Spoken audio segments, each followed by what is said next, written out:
Welcome to Popcorn Paparazzi. Today we're breaking down Fantastic Four and answering your burning question. Is this one worth a trip to the theater for? And before we reveal our answer, make sure to show us some love, hit like, and subscribe. And the answer is yes. This one is worth a theater ticket for. First off, we need to talk about casting. Marvel didn't rush this. Finding the right Fantastic Four family took years. It started way back in 2019 when Kevin Feige announced the team was coming back to the MCU. He called them Marvel's first family and said they deserved a platform that matched their legacy. Now, John Watts was originally set to direct, but stepped away after No Way Home. Eventually, Marvel brought in WandaVision's Matt Shakman, whose pitch focused more on the family. Casting then officially began in early 2023. Marvel prioritized Sue Storm first, seeing her as the emotional center of the team. But the toughest role to cast? Reed Richards. Reed had been a fan casting topic for years. John Krasinski appeared briefly in the Multiverse of Madness, but that was just a nod, not the plan moving forward, although he could have been hot enough to play Reed. I was just about to say, I think he would have worked too. Yeah. They tested several actors: Christopher Abbott, Jamie Dornan, and our personal favorite, Jake Gyllenhaal. But none stuck. Marvel wanted a true bona fide movie star and eventually locked in on Pedro Pascal. Okay, missed opportunity not to cast Jake, okay? Literally. I hate this movie. I'm just kidding. Turns out Jake wanted more money than they were willing to spend. Also, after they cast Pedro, which was post strikes, rumor had it that it was actually going to be Adam Driver and Emma Stone who were going to be cast as Reed and Sue. But like Jake, their price was a little too high for them to pay. And honestly, I cannot see them in these roles after seeing the No, movie. no. Vanessa, hands down, was 100% the right choice for Sue. For sure. Ebon Moss-Bachrach was cast early as Ben Grimm, and Marvel actually made it a point to cast a Jewish actor reflecting the character's heritage in the actual comics themselves. Vanessa Kirby and Joseph Quinn came in as Sue and Johnny, brother and sister. And interestingly, Quinn even had talked to Pedro during the filming of Gladiator about the project before knowing he had been cast. That's so crazy. I know. The casting process was long and deliberate. Shakeman said the goal was to find actors who genuinely felt like a family. And they achieved that goal. With Pascal, Kirby, Moss-Bachrach, and Quinn in place, they really brought together that vision of family, and the weight and chemistry alone for Cassie and I both is worth the trip to the theater for. Starting with the performances, Pedro brings intelligence and quiet authority to Reed. It works, though I wish there was a bit more chemistry between him and Vanessa. Yeah, and I think we should clarify what we mean by that because there is chemistry between them as like a family unit, right? They're having a Yes. baby together Yeah. and they're really excited about it, sort of. I mean, they are excited, not sort of. They are excited, but like, I think when we say chemistry, we mean like sexual chemistry, And Pedro, I don't know if he can quite bring that level of chemistry in any of the roles he's played, but they do have a nice chemistry of family. That they do have. And Vanessa Kirby honestly is the standout for both of us, I think. Yeah. In this film, she had great strength and emotional range for the character Sue, and Shakeman had hoped for her to feel like the anchor of the film, and she really did. And I'm not sure if it's because she's great in the role, which she is, but also like sometimes it feels like if you've got a female lead and the rest of the cast is kind of male focused, the Mhm. female always feels like the anchor, I think. Yeah. The only thing I wish is that she had that raspy voice like she did in Napoleon because I was really looking forward to hearing it. That voice did something to you. I think it also It was the did. dialogue she was using with that voice that did Maybe. something for you. Maybe. I don't know what it is, but there's something about her. Eben and Joseph had great energy as Ben and Johnny. The ensemble really did click, and I think you can tell that they genuinely had a bond together. And frankly, I thought it worked way better than the Superman reboot, the one that we just watched. I would agree with you, hands down. Like, I had Yeah. never seen any of the other Fantastic Fours, which, by the way, if you go and look at Rotten Tomatoes and all the rankings for all the Fantastic Fours, they are brutal. Yeah. The one with Miles Teller and Michael B. Jordan, like, we seriously have the hots for those two. Yeah. That one literally got like 20% on Rotten Tomatoes, whereas this current one is getting, I think, around 87% right now. Wow. What Like, about the one with brutal. Jessica Alba? I think it comes in around like 50. Oh, So they've all 50. sucked, you guys. They've Yeah. literally all sucked. And this one is so much better. I think finally they've got it. They've got a good formula here.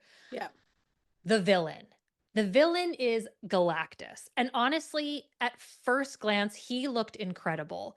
Like the movie kind of starts a little bit slow, but when we get to the reveal of the villain, he is super cool. Yeah. Like I thought, all right, I like where we're going to go with this. And then we have Silver Surfer, and she was visually very striking. I loved that look on her. Yeah. Though I wish there would have been a little bit more to her storyline. We get like a quick little backstory on her at the end, but I wanted something more with her. I wanted more of her, I guess, and more of Galactus too, by the way.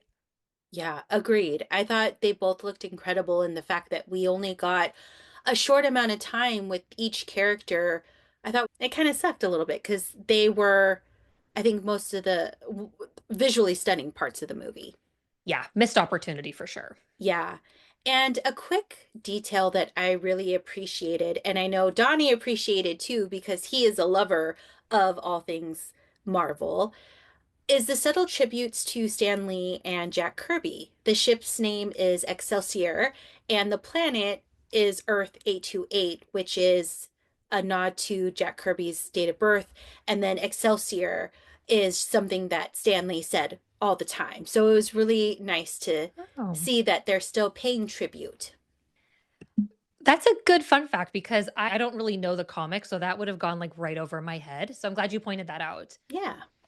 Visually, you guys, the movie is impressive. And at first, when I saw the trailer, and some of you might be thinking, ugh, do I want to see this? It's like retro. I don't know Yeah. if I'm into that.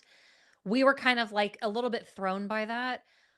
But it's like retro but futuristic 60s aesthetic, and it was a super bold choice that totally pays off. Like, after seeing it, I really feel like almost the trailer didn't do the movie service this time for me because I almost would have turned it away because the vibe, Yeah. but it actually is really cool, and the world building and production design of it really stood out. I think it's probably the most stylish Marvel universe film.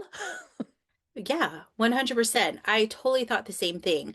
The sets, costumes, even small design choices, they all contributed to a strong, cohesive tone.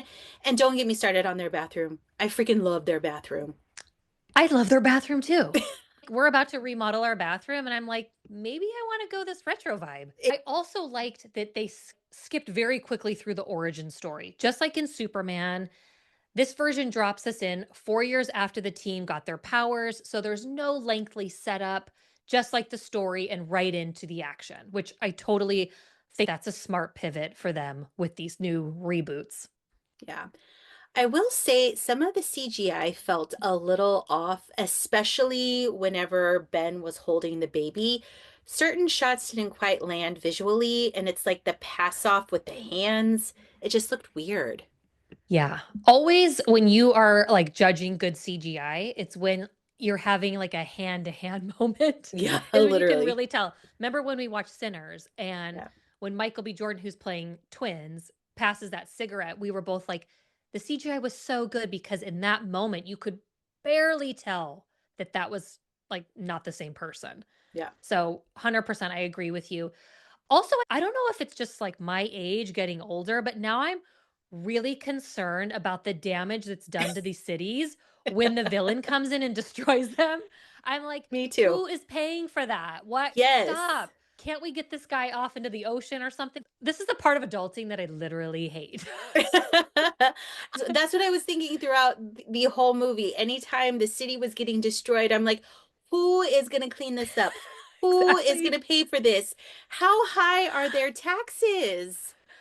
Does anybody else feel this? Drop a message in the comments below, or are we just insane? I will also say, and I don't know if you felt this way too, but pacing seemed a bit uneven. It was a strong open, it dragged in the middle, and then we just kind of rushed into this final act, and there was a lot of CGI going on as well. Yeah, just like when we did Superman the other week, you and I both talked about the fact that the Yeah. climactic scenes lean so heavily on CGI that sometimes it just gets to be too much. I agree with you. The pacing is probably one of the downsides to the film. God, I love the opening when well, not opening, probably like 20 minutes in, when we first have the four go out to confront Galactus. And that whole time when they're out there talking to him, and now, oh God, the baby's coming, and now she's Yeah. going into labor was so exciting. That is literally the best part of the movie for me. Yeah. But the build up, right? Of the villain coming in to take over Earth and they're going to offer up the baby maybe as an idea. I don't know. It just felt like in the end, he didn't get enough of like a moment. And Yeah. it wasn't enough for me of the crew, or not the crew. Well, I guess they are a crew, but the four kind of coming together and going up against him. I just wanted more in that moment. I wanted more of Galactus through the whole thing Yeah. to see how tall he was and just like massive. Maybe this was just more of a setup for future films than a complete arc. Yeah. I also wish we saw more from Reed in combat. His powers, I felt like, I mean, we didn't really get to see him really in action, and I wish he just had more of a fight in that. You wanted more, I wanted more. more I of wanted more, more. more of a stretch. Literally. You're right. I agree. Like we barely saw. If I hadn't known any better, I would have thought his superpower was just how smart he was for the whole movie. Honestly, Sue has the best power. That's the one I'd want. Or Johnny Storm. That's kind of cool That's too. true too. He can like fly around. That's Yeah. pretty cool. Yeah. Listen, there's a lot of potential with this cast, but this one felt kind of like a first step, not a leap. I'm giving Fantastic Four first steps 4 buckets of popcorn, strong performances, great visuals, and a cohesive tone. It's a confident reset for Marvel's first family. And what was your popcorn pairing this week? This week, since we saw the movie literally at the butt crack of dawn, we made breakfast burritos and coffee, and it was a solid morning movie combo. How do you take your coffee when you make it? I'm just curious. Where it doesn't taste like coffee. 100%. I want it like a dessert. Exactly, exactly. I'm giving this one 3 buckets of popcorn. It's a promising reboot with standout production design and casting, even if the pacing and the villain didn't fully land. And what was your popcorn pairing? Okay, so I had intended to have some candy. I love my airheads, but I did not end up eating anything because I saw this one in 4DX 3D. Ooh, And honestly, those seats were moving the entire time. I literally felt like I was in a ride. It made it really fun, and I do recommend seeing it that way, but I did not get chance to kind of dive into my treats. there's always going to be next time. Bottom line, we both say it's worth a theater ticket. Next week, we are reviewing Together, a horror film that's earned a rare 100% so far on Rotten Tomatoes. I'm nervous and also a little scared to watch I this. know. This movie stars Allison Brie and Dave Franco. It's a twisted, emotional story about a couple literally coming apart and fusing together. It's not just a body horror, it's relationship horror. That's it for us this week, you guys. Make sure to pop over to our podcast if you want more in depth about what we thought about Fantastic Four. And until then, enjoy the movies, everybody. Bye.